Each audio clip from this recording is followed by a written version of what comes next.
परंतु येताना आता मी भूम पारडी फाटा या मार्गाने आलो। राजुरी कोलेची म्हणून एक गाव आहे जामखेड तालुक्यामध्ये। तर माझी गाडी पुढे होती, माझ्या एक दोन गाड्या पाठीमागे होत्या। समोरून एक चुकीच्या पद्धतीने गाडी घेऊन आलता आणि कुत्री इकडे राहिली, कुत्रीचं पिल्लू रस्त्याच्या मध्ये आलं। तर कुत्र्याचं पिल्लू मध्ये आल्याच्या नंतर त्या ड्रायव्हरनी एकदम राईट साइडला गाडी मारली, ज्या राईट साइडला मारायला नको होती त्या बाजूला मारली आणि ते पिल्लू त्याच्या पुढच्या नाही पण मागच्या टायर खाली आलं। तर ज्यावेळेस ही ऍक्शन होत होती त्यावेळेस मी पुढे, माझा ड्रायव्हर आणि पाठीमागे 4 जण बसलो होतो।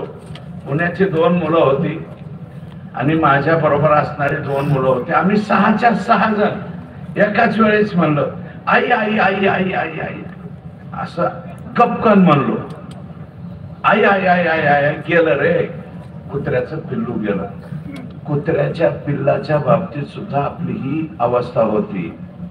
आमच्या संतोषला कोणत्या पद्धतीने मारलं होतं?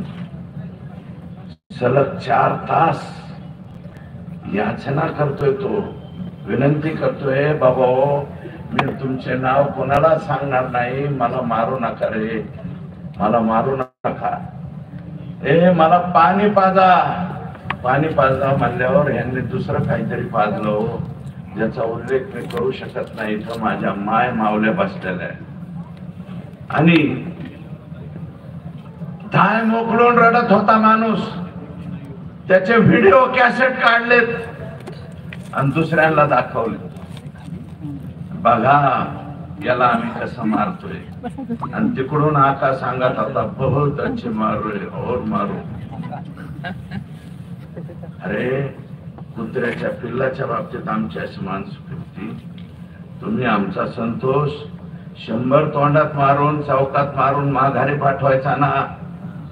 हे म्हणले होते, यातला एक प्रतीक घुले नावाचा कोणीतरी आरोपी म्हणला होता, माझ्या 2 तोंडात संतोषने मारल्या, त्याच्या अगोदर संतोषच्या तोंडात मारली। तो म्हणाला होता याचे कपडे काढून केज मध्ये हिंडवी, मान्य होतं।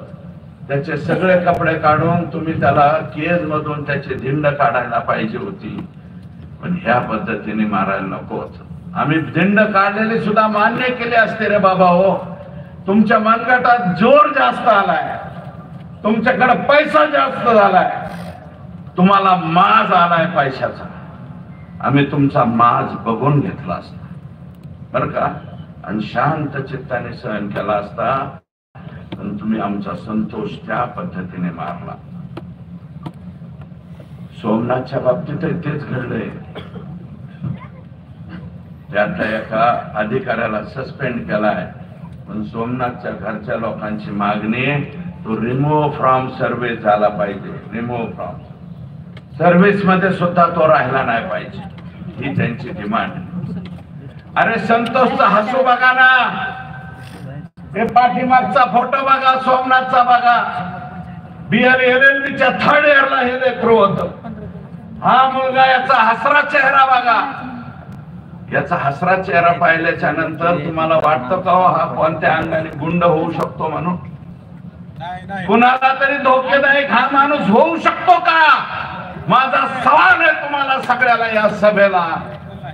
कुणीतरी उठून मला सांगा ना हो, याचा चेहरा गुंडागर्दीचा दिसतोय, चेहऱ्यावरून सुद्धा माणसं ओळखता येतात हो, येंडू गंडू गंडू रुंडू तसले चेहरे। याच्या चेहऱ्यावर एखादा टाका पडलेला आहे का? याला कुठेतरी फायटर लागलेला आहे का? यापूर्वी तुम्ही फायटरने मारलं, कुकरीने मारलं, कत्तीने मारलं, त्याला कशा कशाने मारलं टीव्हीवरती पट्ट्या आल्यात ना। इतकं मारायला तुमचं काय केलं रे बाबा हो? फक्त तुमच्या खंडणीच्या आडव्याला आलता आणि दलिताच्या पोराला मारलं म्हणून आडवा उभा राहिला।